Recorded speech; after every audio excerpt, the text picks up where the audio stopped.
may what we're about to do yield favorable results. May it give us the capacity to benefit others. May it help us overcome ignorance and limitation. May it clear away all obstacles on the path. May it lead us to the union of wisdom and compassion. Om Ahum Soha.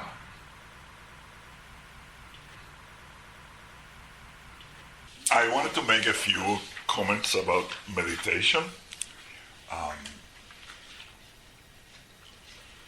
The first one is that it's very important to smile, right? Not like grin. There's a difference between grinning and smiling, you know. In a smile, one doesn't show teeth, right? Right? But it's very important to smile during meditation. Because there are two great obstacles to meditation. One is agitation and the other one is dullness. Right?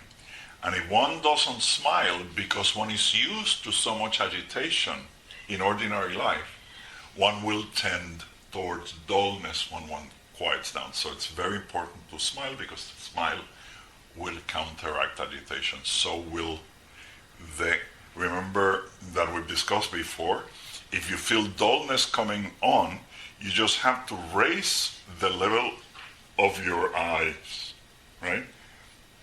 We're wired that way. So generally we start the meditation looking not at the floor, but in this direction. Right? The eyes half open, half shut, the gaze low. That's to counter agitation. But if you become too dull, then just raise the level of the gaze, right? And keep smiling. Right? Second thing, I know it's almost become a joke that I always say breathe deeply but not too deeply. There's a reason for that. You know, the breath has 3 stages: abdominal, right? Thoracic, and clavicular. While we are meditating, we actually engage all 3. However, if you fill up, right? If you go to the extreme of the clavicular, there is an automatic hold. Try it right now. Fill up. It's like a thing that goes on. It will hold your breath. That's why we say deeply but not too deeply. Don't go all the way because then you will interrupt the breath. And we want the continuous breath. Okay? Another point. When we go around, right, to the different points, right, you don't have to do this, but perhaps note, right, that there's a spontaneous but very slight eye movement in that direction. Actually, this practice among the Jonani is known as the 8 gazes. Right?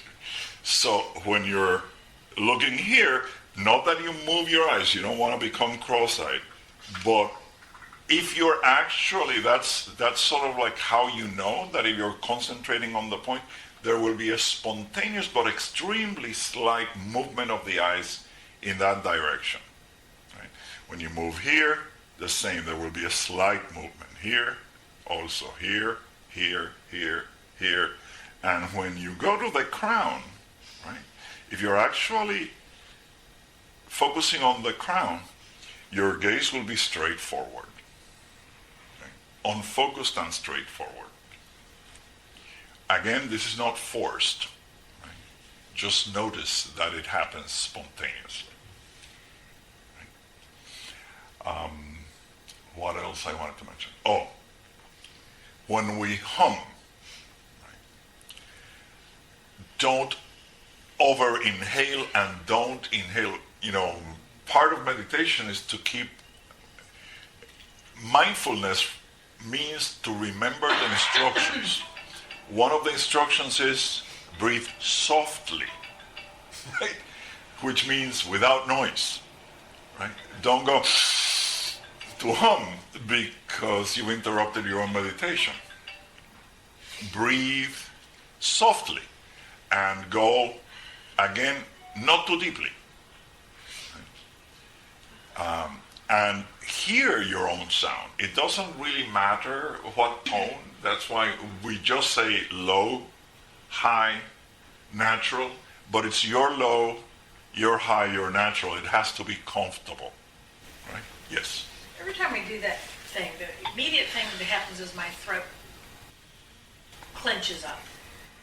Don't hum with your throat. For example, classical singers don't sing from the throat. They actually place, the voice is placed on the palate. So try not to use the throat. It's here. Right? That's a big difference. For example, popular singers are always like, ah, and classical singers go, oh, which is here. Right? That's, try not to hum with the throat. What else? The other point, after we hum, right, we rest in the empty sound and the empty form. Now that we've started studying mind training, remember we spoke of the 6 consciousnesses, right? There's the mind and the consciousness of the 5 sense organs. And we talked about all how they relate to the 5 aggregates, right? And the 5 aggregates, right, again, are form, right, feeling, perception, inclinations or tendencies, and consciousness. And the 5 are again reduced into 2 things, nama, rupa. You've heard this before, name and form. Right? Name is a name for the mind, right? And form is a name for the body. Right? So when we finish the humming, right, we are resting in the empty name or sound and the empty form. Which means we're not holding on. Ideas will come. It's the nature of the mind, right? The nature is empty and luminous. Anything that is empty and luminous is going to have a lot of things happening. We just don't pursue them. So what does it mean to rest in the empty sound and the empty form? That sounds may arise, we don't follow them. Forms may arise, we don't follow them. We don't fight them either. We just rest the empty sound and the empty form. Now, if you hold that, which we don't do here long enough for it, right? But if you hold that, if you rest long enough, then actually there's a spontaneous sound. It's called anahata, meaning unstruck, that you might begin to hear, and it's actually the sound, the unstruck or the unpronounced sound of Hri. And there is, but this may take longer, the empty forms arise. And if you took the training that we did on the supplication, I'm not going to enter into details, but there's different aspects of how that form begins to manifest, first as smoke or sparks or fireflies, all the way up to the luminous dark blue light. And after that, depending on your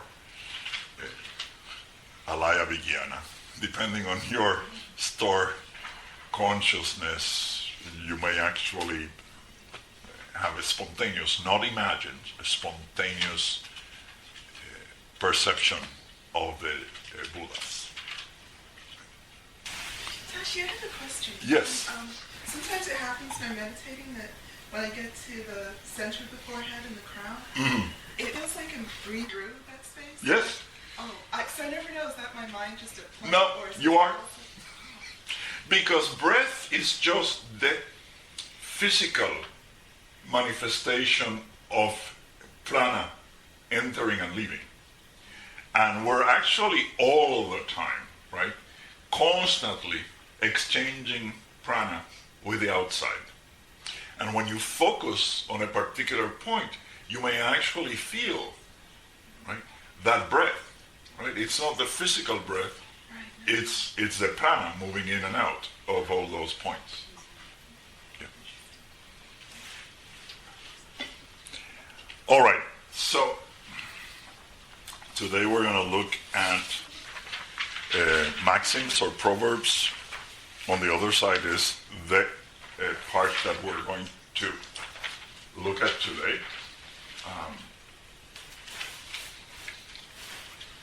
As I've shared with you before, in the Jonan lineage, we do our mind training a little bit differently. We actually have recitation or prayers to help us cultivate the particular instructions or the particular maxims of mind training. Last time we were together, we did the preliminaries, right, which actually corresponds to the first of the proverbs, which is first trained in the preliminaries. And we recited and looked at our first of the prayers, which covers the precious human birth, impermanence and death, karma, cause and effect, and samsara, cyclic suffering. Today, we're going to the second point of mind training, which is formal practice, and that one is divided into absolute mind of enlightenment, bodhicitta, and relative mind of enlightenment. And for this second point, there are two prayers. Today we are going to look at the first of them, which refers to the absolute mind of enlightenment. And just to save paper, I included the Spanish version here as well.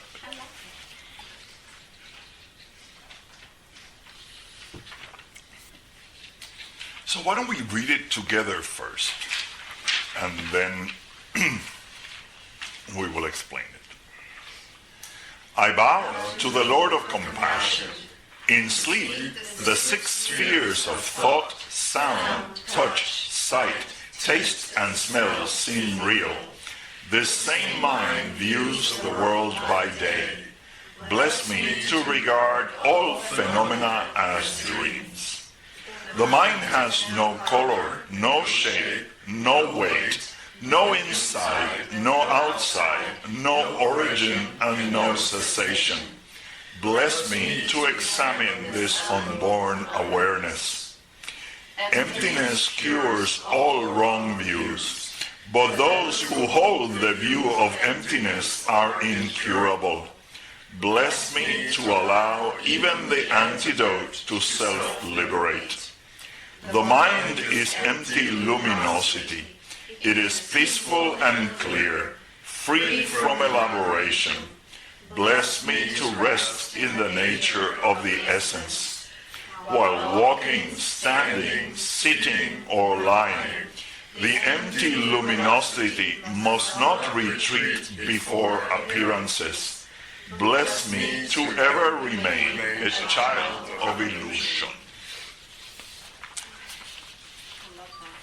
If you look at the proverbs that it is summarizing, right, are Proverbs 2 through 6. Regard all phenomena as dreams, examine the nature of unborn awareness, self-liberate even the antidote, rest in the nature of the essence, in post-meditation be a child of illusion.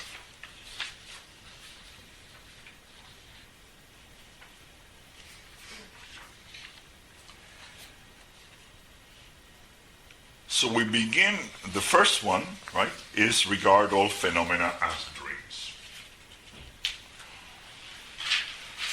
This is not as straightforward as it seems. It's not that you go around saying, this is a dream, that's a dream. Is that we recognize that exactly the same mental processes that create all the perceptions that we have during sleep are the ones that are functioning when we are supposedly awake. Right? You don't put off your day mind, on your night table and put on your night mind. You have the same mind during the day and the night, right? And when you're sleeping and when you're dreaming, right, unless you do lucid dreaming, which very few people do, and even people who do lucid dreaming don't do it all the time. Right? When you're dreaming, you have perceptions. When you're dreaming, you have thoughts, right, in the dream. And while you're dreaming, those thoughts and those perceptions, you see things, you hear things, you touch things, you taste things, you smell things, they appear real, right? Extremely real. Whether you remember them or not in the morning, that's another thing. Actually, we forget more of the things that happen to us during waking time than the things that we dream, don't you? I mean, what did you do yesterday at 11:15? You remember? What was yesterday? Right. Exactly. So exactly the same mechanism, you don't have a different mind during the day. Exactly the same mechanism is producing your thoughts and your perceptions during the day. The only difference is that all the contact with the sense objects during dream is mentally generated, while during the day there is apparently external contact. And I say apparently because in your dream you're not perceiving yourself mentally generating the sense objects, right? When you touch something in a dream, you're touching something in a dream. Right? When you touch something during the day, it's exactly the same mechanism. Exactly the same mechanism. Right? As far as your mind goes, there is no difference. Let's leave aside for now whether there's actually something out there or not. But the way you perceive it, the way I perceive it, right, is exactly the same. Because all perceptions are internal mental events. All of them. Right? We don't have another way of acknowledging anything. When I touch this table, my awareness of touching the table, my consciousness of touching the table is completely internal. When I see something, right, the awareness is completely internal. That's why we see things differently. That's why we feel things differently. Both of, more than one person can touch this and have a very different tactile sensation. People disagree on what color something is all the time. Oh, that's fuchsia. Oh, that's hot pink. Right? Or whatever. Because they have a different internal representation. You know that, I don't know if you played at this when you were a child, but if you hang upside down long enough, the view will correct itself. The view will when you're a child, for adults it doesn't work, we're too set on seeing the world a particular way, but when you're a child, if you hang upside down, give it a few minutes and your mind will correct the position of the world. It's not only children, humans, we lose it, but all animals are capable of that. That's why animals don't have a problem when they're, upside down. They are always adjusting. Aren't we correcting it right now because our eye is projecting the image upside down into the back of our brain, and we are correcting it? Yeah, we are correcting it, but we don't correct the correction. Yeah. We're fixated on a particular view. Like this is how it's supposed to be. But of course, astronauts lose that. After that's one of the effects of being, out there. They lose the sense of what's up and what's down. Yes. So how do we know that this is truth if we all see different things? That's the point that we're making. It's not true. It's a perspective. And Even that's, science could be different for everybody. oh, it is. That's why you have scientists disagreeing with each other all the time. And what is established as scientific law at one point is overturned when more people believe otherwise. So what then we are studying in the schools or high schools, universities? Convention. Convention. What we agree on. That's all. Like when you went to school, right, in the former USSR, you were taught the conventional Soviet truth about history. Yeah. If you had studied here, they would have given you the conventional American view of history, right? About the same events, viewed completely different. But that's a convention. That's the agreed upon truth there. Science is no different. Our physicians, for example, as recently as 200 years ago, believed that, if you were weak, you needed to be bled. And that was like the conventional belief. Like, the father of the U.S., right, was bled to death by his physicians, George Washington, because he had a cold. That was truth. That was scientific truth. So, science is just what we agree on. That's why now, the people who study the history of science, they talk about, paradigms. Within this paradigm, this is true. It's like games. If you're playing chess, right, you have to follow the rules of chess, because otherwise you can't play chess. Two people cannot play the same game with different rules. Although people try, right? But what happens when you're playing another game? There was what was his name? He was very famous for a while. He wrote, Dancing with the Woolly Masters and physicist. Yes. Fritz Joff Capra? Yes. Yeah. Yes. Yeah. And people thought he was crazy because he was the first to actually popularize the view that most physicists had accepted, that this reality is not solid. But people still to this day think like, oh no, that is a solid wall. That wall is 99.9% empty space. We perceive it that way.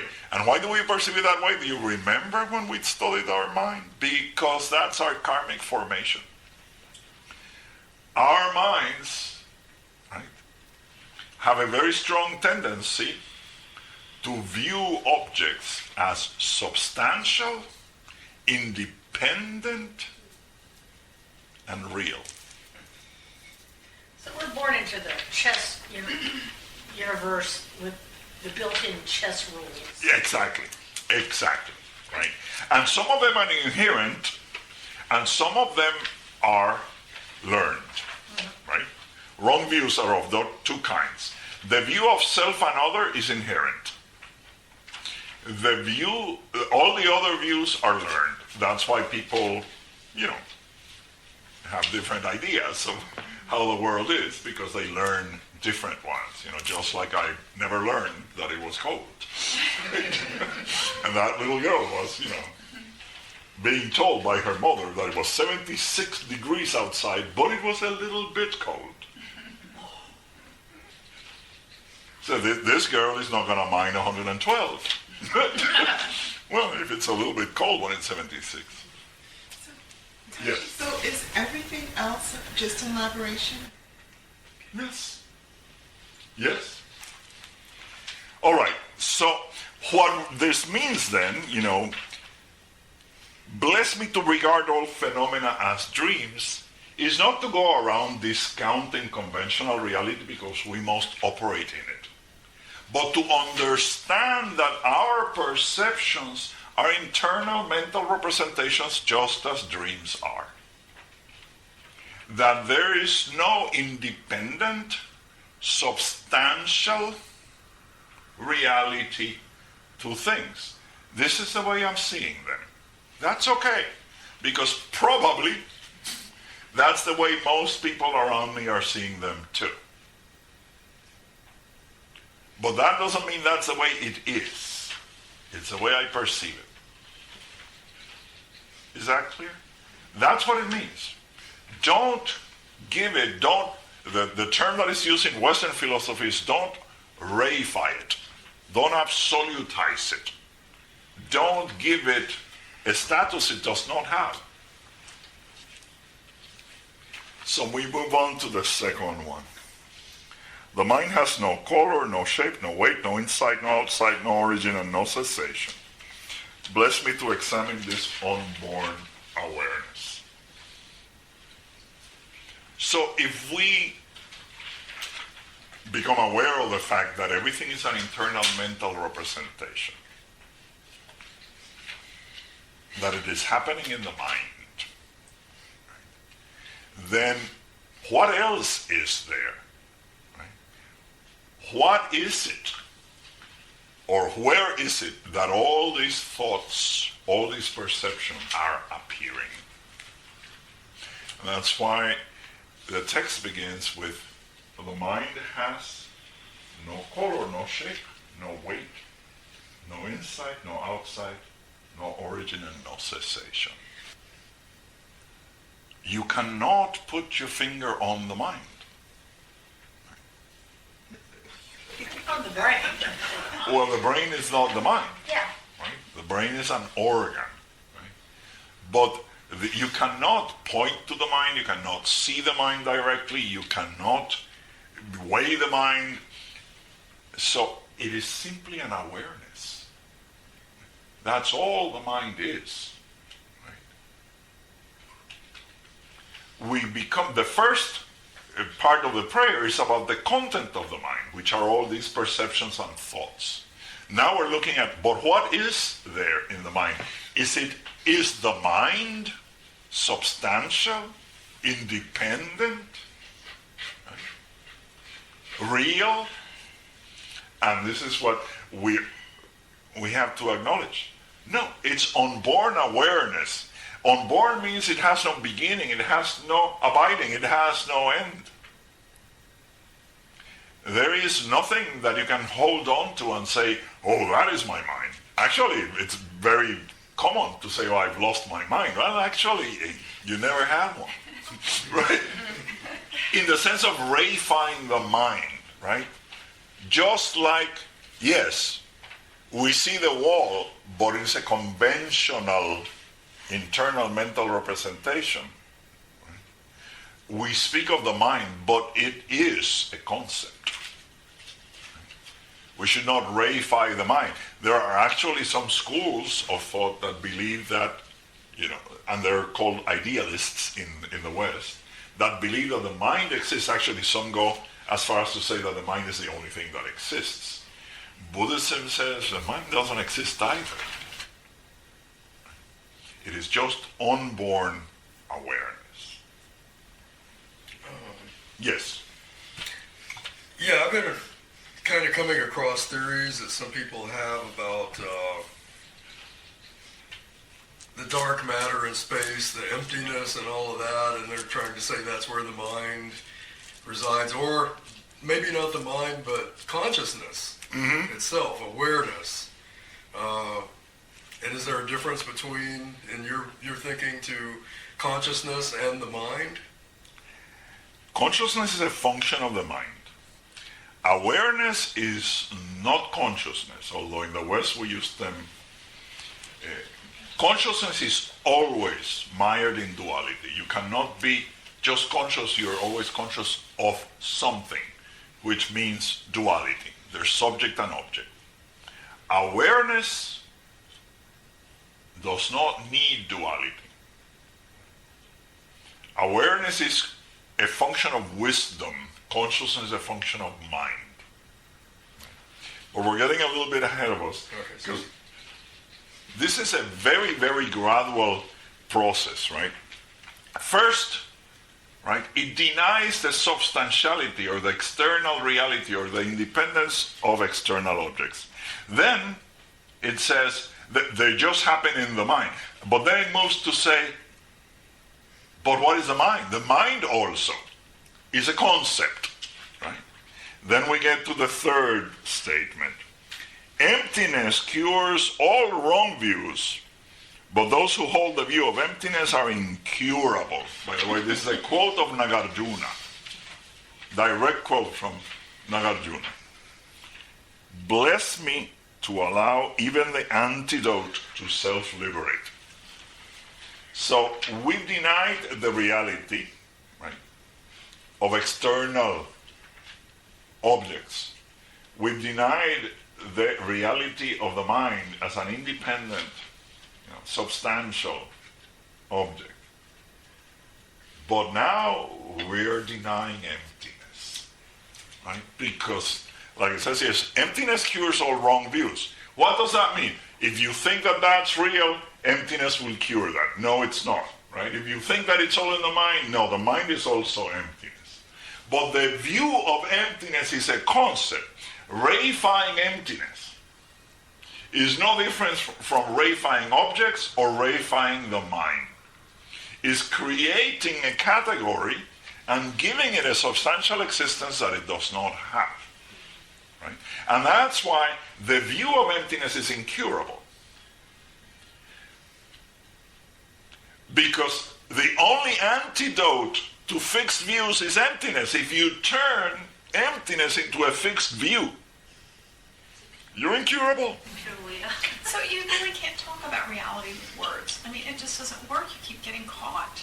Right. That's why the only way is, like the Buddha very often did, paradoxical statements, right? Which are meant to actually place the mind in a position where it knows that it's incapable of knowing through logic. So what is the prayer here? Bless me to allow even the antidote to self-liberate. What does that mean? Do not fixate on emptiness. Which, by the way, this is a part of the Proverbs that certain friends of ours in the Buddhist world miss completely. Or you can read many of the comments and they miss this proverb completely. Because they don't want to acknowledge that it's referring to emptiness. And if you look at it, it's a very typical progression. First, analyze. Are external objects true? No. Second, analyze. Is the mind true? No. Right? Then analyze. Is emptiness then true? Is nothing true? Say, don't go there, right? Because you're verifying that as well. What is, then emptiness is the antidote. The antidote to what? To wrong view.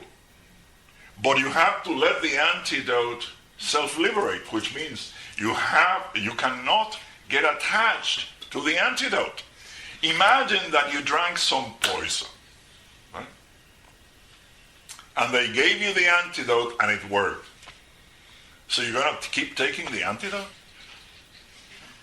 It will poison you. It will poison you. So it just is. Or is not. We have to get into the Yoda territory here. I have a question. Can you just Yes. go back real quick? You said the consciousness is the mind and awareness is? Oh, awareness is a function of wisdom. Consciousness is a function of mind. Awareness does not need duality. Awareness can be, and again, words are within duality, so it's very difficult to express ultimate realities in it. But awareness is self-referential. But it's not a small self, it's the all-inclusive self. It does not see difference. So, Tashi, does awareness, or can it arise spontaneously? Like, if you sit and look at a wall long enough, it sort of dissolves? It's possible, yes. Actually, it's not that awareness arises spontaneously. Awareness is always there. Buddha nature is always there. Always. It's covered. So on occasion, either by using technique, or by purification, or by previous karma, we have vipassana, which means clear insight. We see clearly. Right?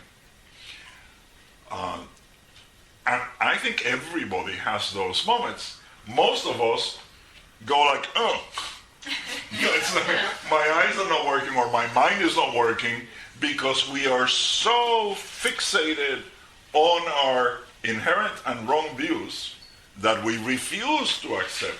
Yeah, let's pull it all back together. Like, focus on that.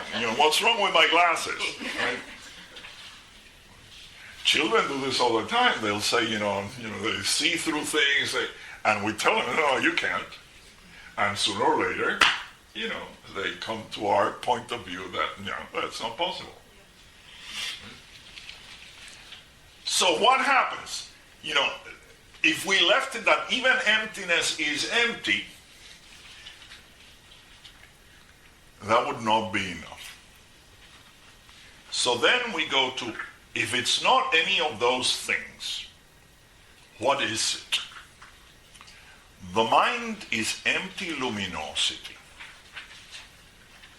It is peaceful and clear, free from elaboration. Bless me to rest in the nature of the essence. So now we're looking at, okay, if it's not this, if it's not that, what is it? And again, this is a description. It's not that it is a thing that is this, but it is empty luminosity. It is, emptiness does not mean negation. Emptiness is possibility. Nagarjuna was once asked, does emptiness negate everything? And he said, on the contrary, emptiness makes everything possible. I've used this example many times. If this room, instead of being an empty structure, were a solid block of concrete, we couldn't be here. It is the emptiness that makes it useful. What makes a door useful? It's emptiness, right? It is emptiness that makes everything else possible. If there is no space, where are things going to be? If the mind is not empty, thoughts could not be there. Perceptions could not be there. But it's not merely empty, because it could be empty and dark, and then there would be no awareness. So it's empty luminosity.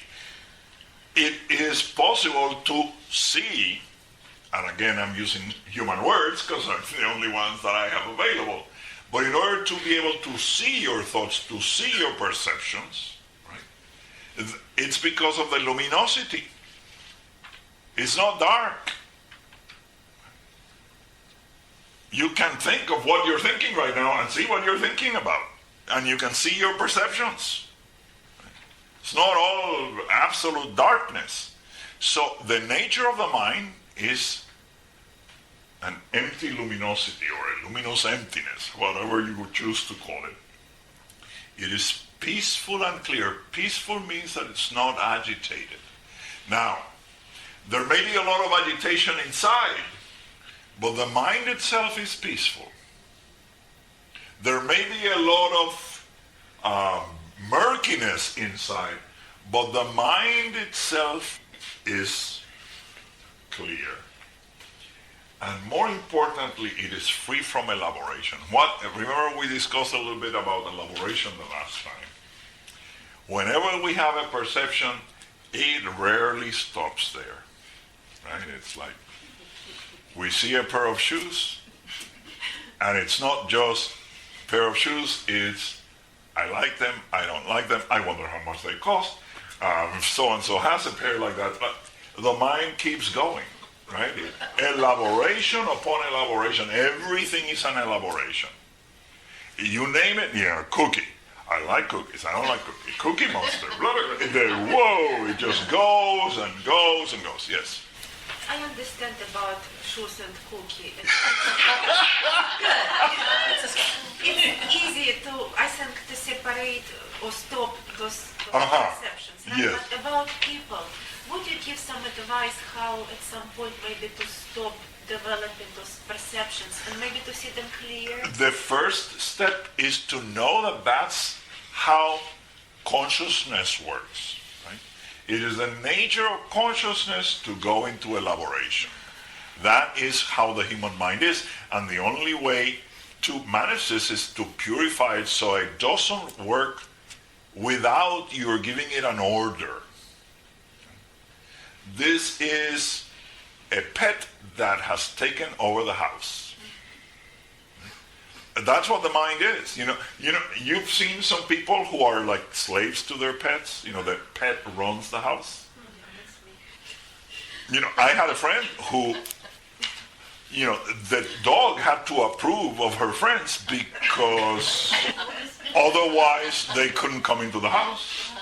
The dog would bite them. My mother's Chihuahua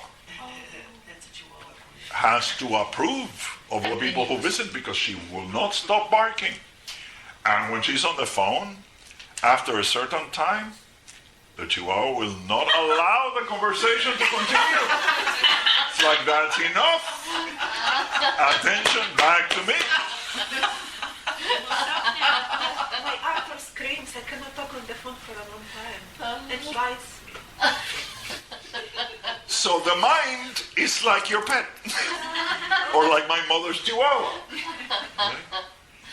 It has decided it's the queen. It runs. And we have to first become aware that, it's a function. It is not the ruler. That's the first step. And through purification, we can get this. That's why we do mind training, right? We're here to train the mind. But before training, we have to understand it. But we always either inclined to like people and fall in love with them, I'm saying not like loving physically, adore them, or go opposite way and like to build more negative ideas about them. And it never really stays neutral. I mean, we try, but it's either this. Well, when you train the mind, yes. It's not neutrality. Actually, what Buddhism teaches is not neutrality. It's actually embracing all beings. All beings. Literally as if they were your only child. Each and every one of them.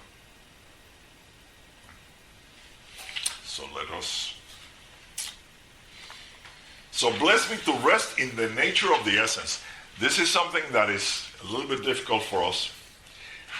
But in Buddhism, we always make the distinction between essence, nature, and activity. Think of essence as the ultimate truth or reality of anything, right? Nature is its fundamental characteristics, and activity is what it does. Can you say it one more time? Essence is what it is, right, in itself. Nature is how it manifests, its characteristics. And activity is what it does. For example, if we look at the three kayas, the three bodies of the Buddha, Dharma kaya is essence. The truth body is essence. Sambhoga kaya, the body of glory, is nature. Right? Its glorious appearance. And Nirmana kaya, the body of transformation, is activity. So what do we mean here? Bless me to rest in the nature of the essence. Remember that mind training is, remember what we had said the last time? It is training. Always there's training in wisdom and compassion, but it is mostly on which side? Compassion, right? Which is skillful means. So because mind training is directed at our life, our ordinary life, transforming our ordinary life, we rest not in the essence of the mind, but in the nature of the mind. In other words, as it appears. We're not here to, this is not training for monastics. Monastics are often told, rest in the essence. Don't even get involved in the appearance. But this is not possible for householders. It's actually not even possible for monastics in the modern world. So the training is to rest in the nature of the essence, in how it appears, because this is where we live. Right? This is our reality. Conventional reality is our reality. Right? But that doesn't mean that we mistake it for what it is not. So what is that nature? That nature is the empty luminosity. It's not the confused appearance, right? It's the luminous appearance. Just like the Sambhogakaya, right? The glorious appearance of the Buddhas is not a confused appearance. It's a true appearance. So we're told, okay, the mind has its dark side, but we are going to focus our attention on its empty luminosity at all times. That's what it means, rest in the nature of the essence. So, Tashi, Yes. in terms of that resting in the nature of the essence, what would the brown shoes look like? Like how would you... Just brown shoes and stop. The brown shoes, stop.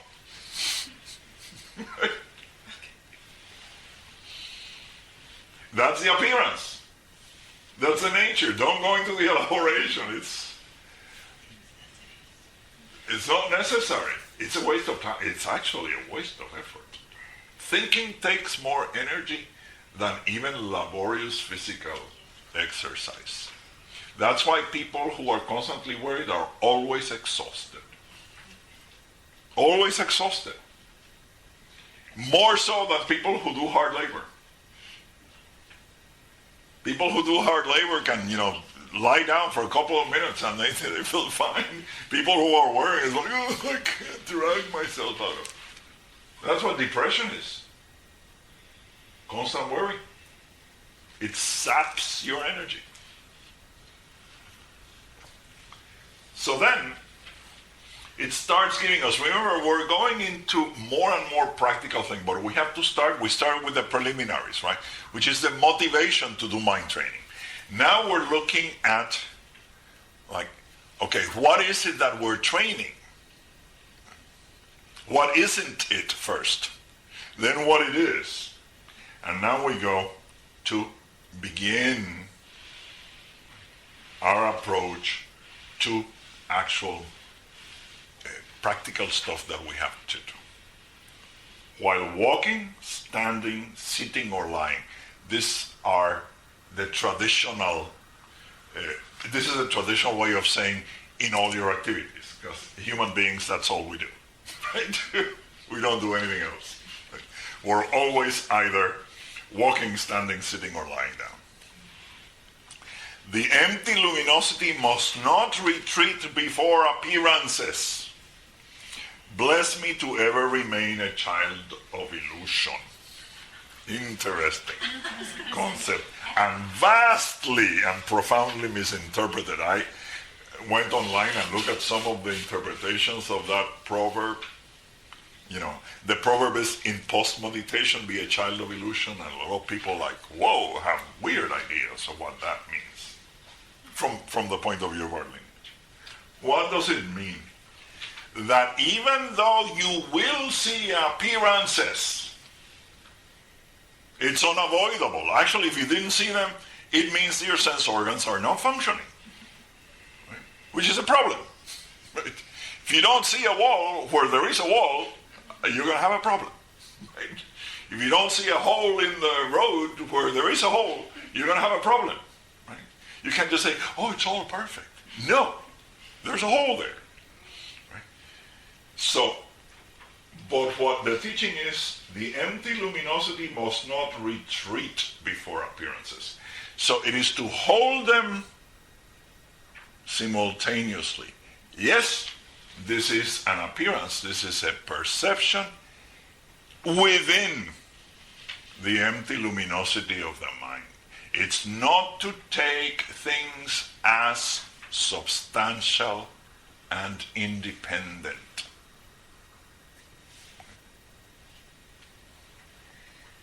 That is what it means to remain, ever remain a child of illusion. A child of illusion, what does that mean? Most of us know who our parents are, right? No matter what you go through in life, you don't forget who your parents are. And they can be physical parents or adopted parents or actually even emotional parents. Some of us have emotional parents, right? People that we acknowledge as parents. To ever remain a child of illusion is to always remember, yes, this is my experience because this is the nature of the mind. Remember who your parent is, means remember where you come from. Remember how your mind works. That's what it means. Ever remain a child of illusion. Illusion is your mother. The fact that you see yourself as a separate being is confirmation that you're a child of illusion. Don't forget that. Because when we forget that, we think, oh no, I'm a child of absolute reality. And that's where we go for the self-grasping. That's what self-grasping means. Grasping at an identity that is false. Right? So it is perfectly fine to say, I'm a child of illusion. And you're a culprit walking toward the scaffold. Yes, but remember what that means, right? Being a culprit walking towards a scaffold is not that you're guilty of any crimes. I think this is very important. We're all going to die, right? And we're all approaching death. Having the mentality of a culprit as approaching the scaffold means you are aware of that. Just like, you know, the person who is condemned and is walking, giving the last few steps towards the place of execution, is not distracted by, you know, the color of the walls or what people are wearing or, you know, ooh, that's, you know, I had never seen that picture before. No, you know, you don't become distracted or you start a conversation with the, you know, the executioner. Well, you know, what did you have today for breakfast? Right? Is that you're constantly aware. That's what it means. A culprit walking, you know, to the scaffold means you're aware of where this is leading. You know, you don't have time for stupid distractions. Yes. The one is a child of illusion. Then it is the nature, and no matter we cannot change the nature because we're destined to travel from one illusion to another illusion, right? Even so we can be aware of it, it could be just another illusion. It could be, but it can also be set aside. See, we live constantly by our karmic formations and by reducing their strength. Right? The karmic formations rely on repetition. That's how they're sustained. Right? What we're doing in mind training is we're doing two things. We are removing the reinforcement of existing karmic formations and we're actually generating a contrary formation. It is still a formation, but it is contrary to the one we have. It's a remedial, it's an antidote. But we are not reifying the antidote, we're maintaining awareness that it is an antidote. Just like, for example, if you're driving, right, and you find that your car is veering to the left, the antidote, the correction, is to go to the right. But just because it helped you, you're not going to keep going right. Right? You have to let it liberate. It's like enough is enough, right? So we are into the fixed view of external reality, and we turn the other way. Like, no, that's not true. But you can't keep going there. That's the whole of nihilism. It's a hole, and you're going to go off the road on that side, right? And that's why the Buddha preached the middle way. Don't go that way and don't go this way. Don't go into eternalism, which means giving everything a permanent, substantial, independent existence, and nihilism, which is to deny the existence of everything. It's the middle way. Things are not as you see them, but they are not nothing.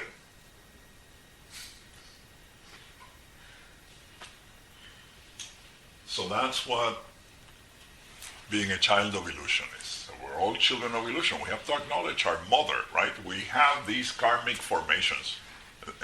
That's what we have. And we have to continue working within this conventional reality. Because otherwise, we're going from illusion to delusion. Illusion is one thing, delusion is another.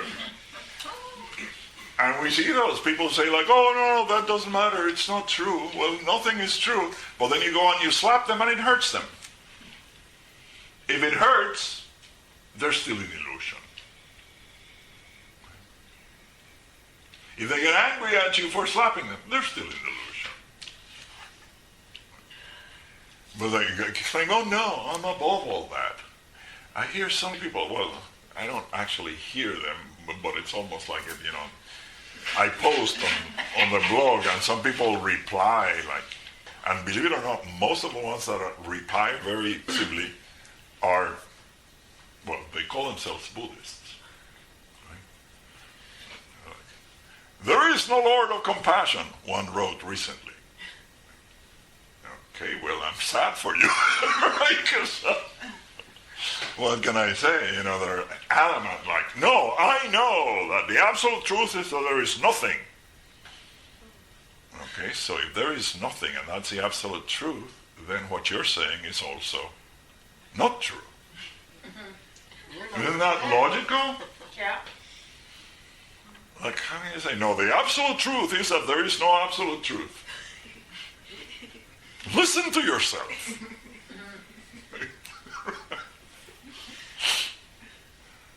So you just enunciated an absolute truth.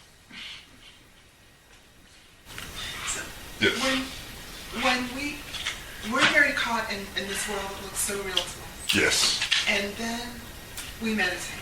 We Yes. have a different experience every Yes. day. So when you bring those two together, this is the middle road. Is that it? In post-meditation, you have to work, meaning act, according to conventional reality, without losing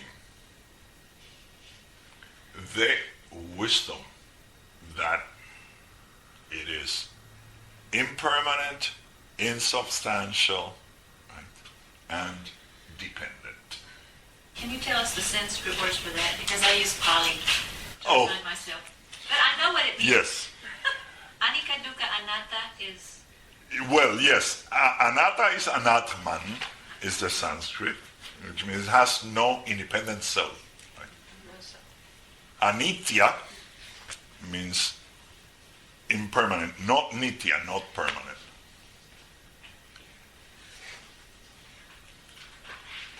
And the dukkha is dukkha. Dukkha means suffering, however, right? Now it's Satisfaction. it's because it's not substantial. It's So they got one word right. yes, They share it. yes. Pali is a Prakrit language.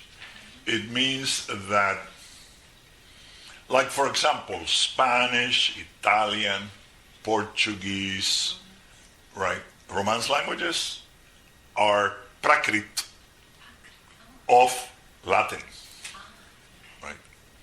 So Pali and Gandharan and all these Indic languages are Prakrit of Sanskrit. I just noticed all the R's are missing. Oh yes, it's, with all due respect, it's very ugly. Actually. It's like a, It's hard to speak without an R, really. it's like a baby trying to speak Sanskrit. It's like a watered down version. We're very grateful that some people actually wrote, the Buddha's discourses in Pali, but it's not pretty. Well, I have a Sanskrit bias. Sanskrit is just so beautiful. I was telling my friend, one word can mean 3 sentences. Oh, And I said, I need to learn to speak that. I said, good luck. I think I've shared with some of you, Robert Swoboda. I don't remember the date, but it must have been 83, 84. There was a Sanskrit international conference in Philadelphia at one of the big universities.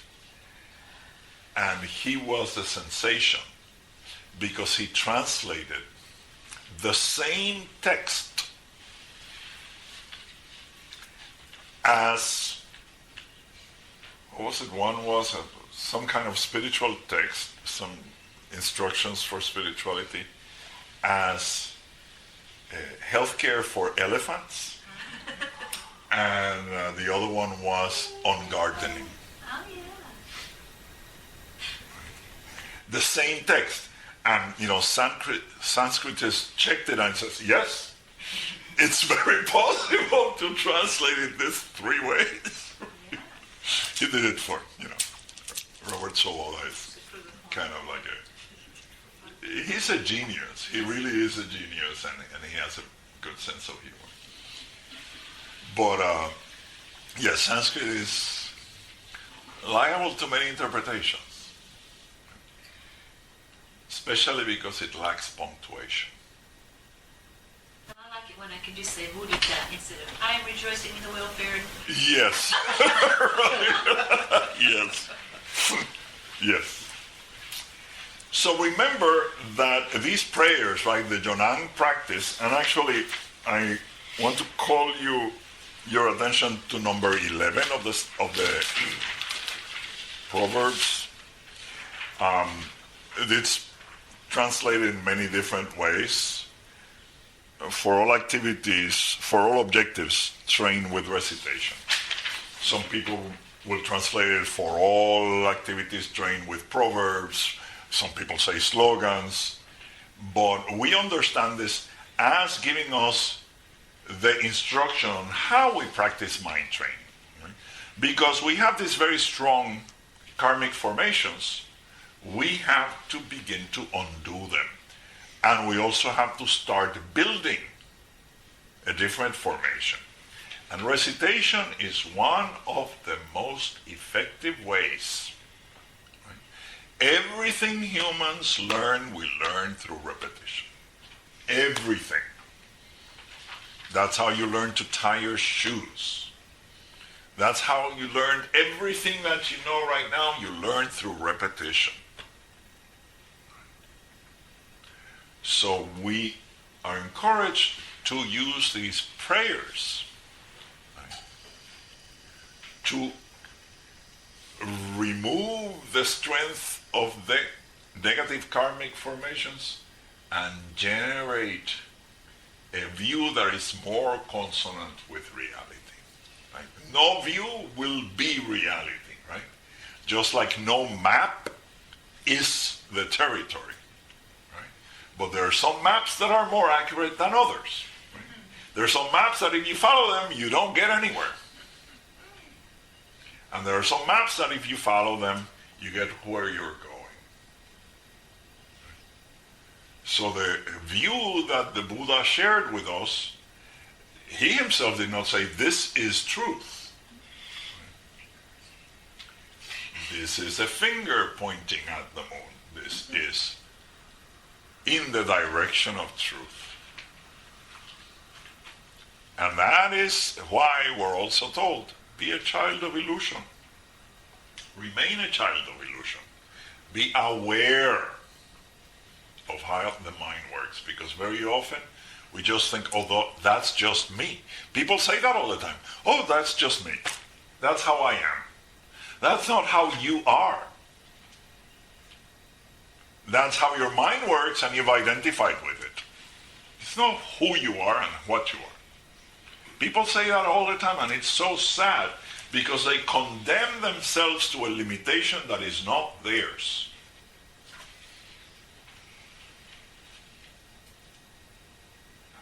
I had a dear friend when I was in, and I have to end soon, but I had a very dear friend when I was first in Boston. She was a Mexican-American woman. She was a Mexican Indian. And she lived, her parents had died, and she lived with her grandmother who did not speak Spanish. She spoke, I think, Mexica, an Indian language. So this friend of mine grew up in that household with her grandmother, and her Spanish was extremely limited. When she finally got to school, the teachers did not recognize what she was speaking, and they decided that she was retarded. And she went through all her schooling, little as it was, in special needs. And, she left school. I mean, that's not very inspiring. And she started working in the health center where I work. And I noticed that she was brilliant. And I said, Vicky, I see in your CV here that you didn't finish school. Why? And she told me, well, I'm retarded. I said, Vicky, you're not retarded. She says, oh, yes, I am. Many people told me I'm retarded. And I started, showing her that she wasn't retarded. Well, to make a long story short, this woman has a master's degree in education now. Right? She's brilliant. She's a brilliant woman. She got, without finishing high school, she got a bachelor's degree by challenge examination. And she passed it. Right? They admitted her directly to a master's degree program in education. And she aced that.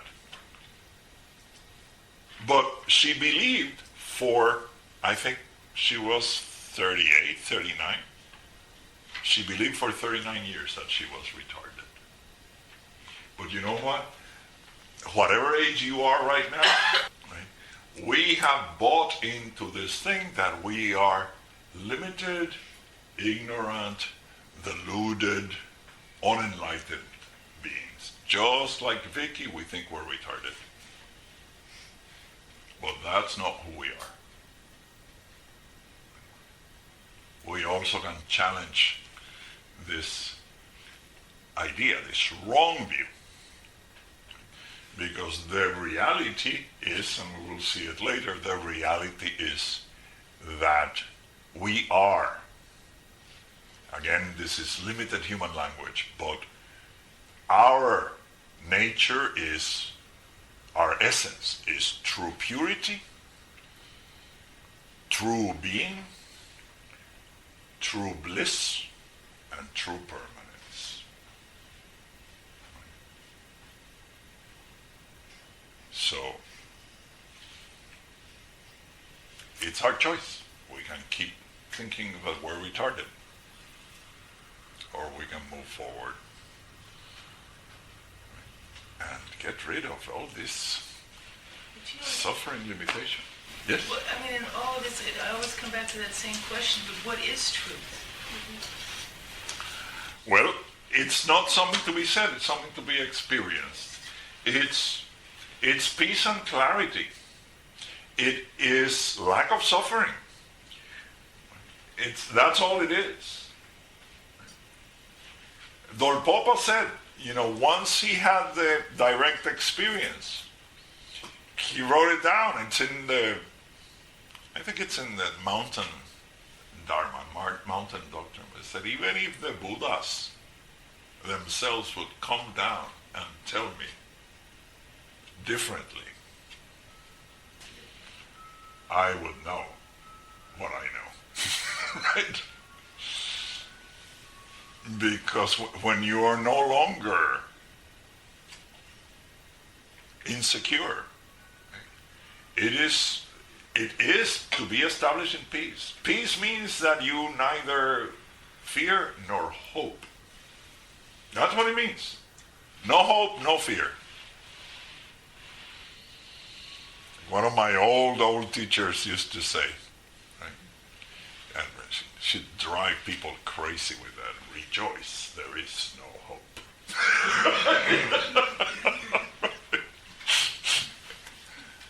But it's really, as long as you're hoping, it means you're not satisfied with what is.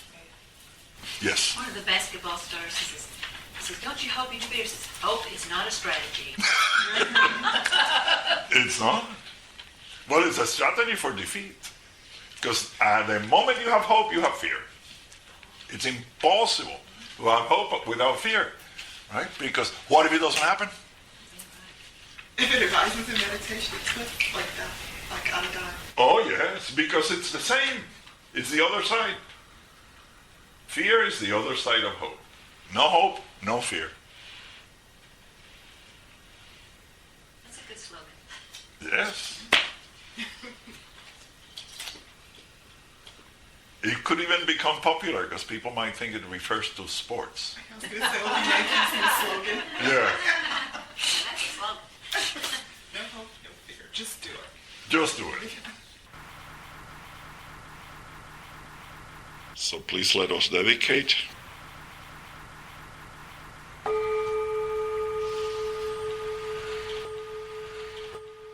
By the merit accrued through all our virtuous acts, may all be free from suffering and the causes of suffering. May all embrace happiness and the causes of happiness. May all abide in peace free from self-grasping. May all attain the union of wisdom and compassion. Om Ahum Soha.